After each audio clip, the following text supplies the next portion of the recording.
এই নিন চা কাকু। বৃষ্টি পড়ছে নাকি? ভালোই।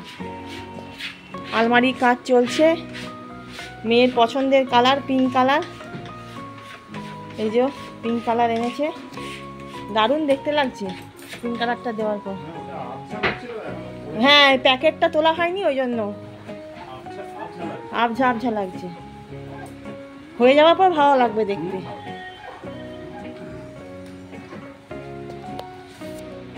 চলে এলাম ছাদে আমার বন্ধুদের সাথে কথা বলতে। এই যে পায়রা বসে আছে, অপেক্ষা করছে কখন খেতে দেবো। ওই দেখুন পায়রা কখন খেতে দেবো অপেক্ষা করছে। এই যে রুটি নিয়ে এসেছি, কাকও আসে এখানটায় রেখে দিই।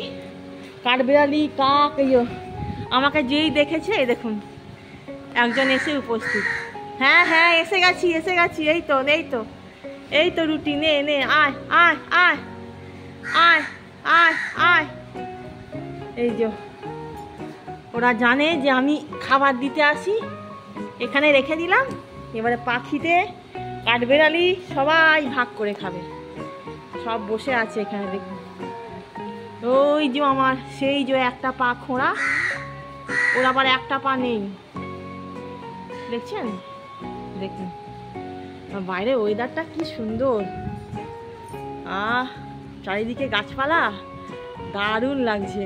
বৃষ্টি পড়ছে, ঝিরি ঝিরি ঝিরি ঝিরি বৃষ্টি পড়ছে, মেঘলা আকাশ, আর কি চাই? দারুণ লাগছে, দারুণ দারুণ। আয় আয় আয় আয় আয় আয় আয় আয় আয় আয় আয় আয় আয়। ওপরে আসতে দারুণ লাগে, আমার খুব ভালো লাগে।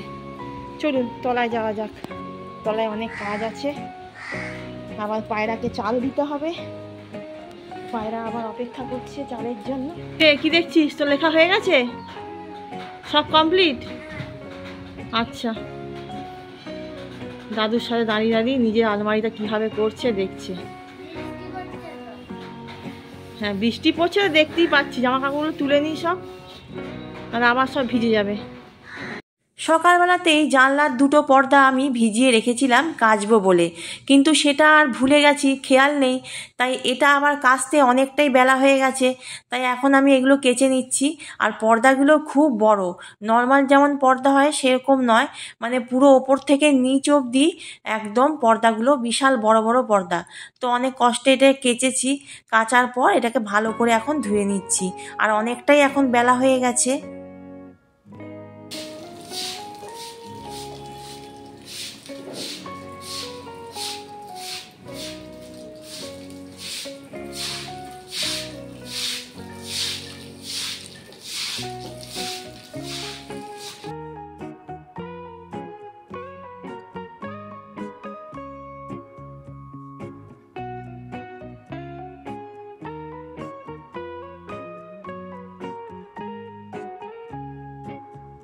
তো দুটো পর্দা কাচার ছিল, তো সেগুলো সব কেচে নিলাম, নিয়ে এই যে ছাদে মেলে দিয়েছি। ওপরের ছাদে সাধারণত সেরকম কিছু দিই না, নিচের ছাদটাতেই দিই, কারণ কি নিচের ছাদে ওই শোকেস তৈরি করার কাজটা চলছে, তো যার জন্য ওখানে দেওয়া যাবে না। তাই আমি ওপরের ছাদে এসে দিয়ে দিলাম। আর এখন পায়রাদের খেতেও দিয়ে দিলাম। যতই বৃষ্টি পড়ুক গরমটা কমছে না কিছুতে। ও ঘেমে নিয়ে একাকার কাণ্ড হয়ে গেলাম পুরো। এখানে সব কেচে মেলে দিয়েছি, এখনও কাঁচা বাকি আছে, তলায় সব পড়ে আছে, জামা কাপড় সব কাচতে হবে। পর্দাটা আগে কেচে দিলাম, নিয়ে এসে ছাদে মেলে দিলাম, নাহলে এটা শুকনো হবে না। এদিকে আবার গাছের কাঁঠালগুলো পাড়ার জন্য একজন দাদাকে বলেছিল, তো তিনি এসেছেন অনেকটা বেলা করে। তো তখন স্নান করতে যাব, তো তার আগে এসেছি। আর প্রচণ্ড ঝড় বৃষ্টির মধ্যে উনি এলেন, বৃষ্টি মাথায় করে নিয়ে দাদা এলেন কাঁঠাল পাড়তে। একটু পরেই এমন ঝড় বৃষ্টি শুরু হবে আর এমন বাজ পড়বে, চারিদিকটা আলোয় আলোকিত হয়ে যাবে। আর এখন দাদা একের পর এক কাঁঠালগুলো পাড়তে শুরু করলেন, কিন্তু আকাশের অবস্থা খুব একটা ভালো নয়, তাই চেষ্টা করছে তাড়াতাড়ি করে করার, কিন্তু সেই চেষ্টা খুব একটা কাজে লাগবে না। কারণ কি একটু পরে এমন ঝড় বৃষ্টি শুরু হবে আর এমন বাজ পড়বে, সাংঘাতিক ব্যাপার। তো যাই হোক, এদিকে আমি আর আমার এক ছোট্ট বোনু মিলে দুজনে মিলে এখানে কাঁঠালগুলো একের পর এক নিয়ে আসছি। আর দাদাকে বলছি যে আপনি নিচে চলে আসুন, কাঁঠাল পাড়তে হবে না, কিন্তু দাদা তো শুনবেন না। উনি যখন বলছেন, আমি যখন গাছে উঠেছি তখন কাঁঠালগুলো সব পেরেই নামবো। আমার মা বললো ঠিক আছে তুমি আস্তে আস্তে করে করো, বৃষ্টি তো এই এলো বলে। তো যাই হোক, এদিকারে কাজগুলো গুছিয়ে নিচ্ছি।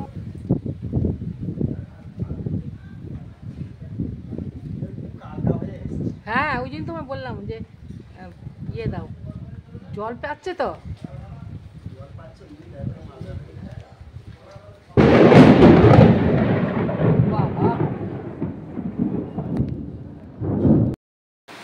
বাইরে অঝোরে বৃষ্টি পড়ছে বন্ধুরা, আর সেই বৃষ্টি পড়ার ঠিক আগের মুহূর্তে আমাদের ওই কাঁঠাল পাড়ার জন্য দাদাকে বলেছিলাম, দাদা এসছে। এই বৃষ্টির মধ্যেই কাঁঠাল পাড়া হচ্ছে, উপায় নেই। বারবার বলছি চলে আসতে, কিন্তু না, কাঁঠালগুলো পেরেই তারপর আসবে।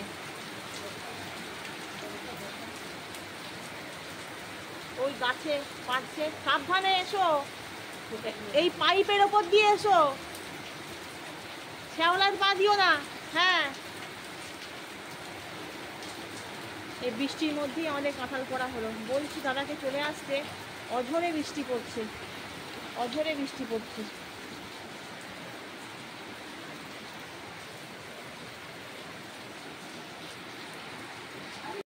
কাঁঠালের পর্ব মিটিয়ে নিয়ে স্নান করে এসে দু রকমের আম কাটলাম।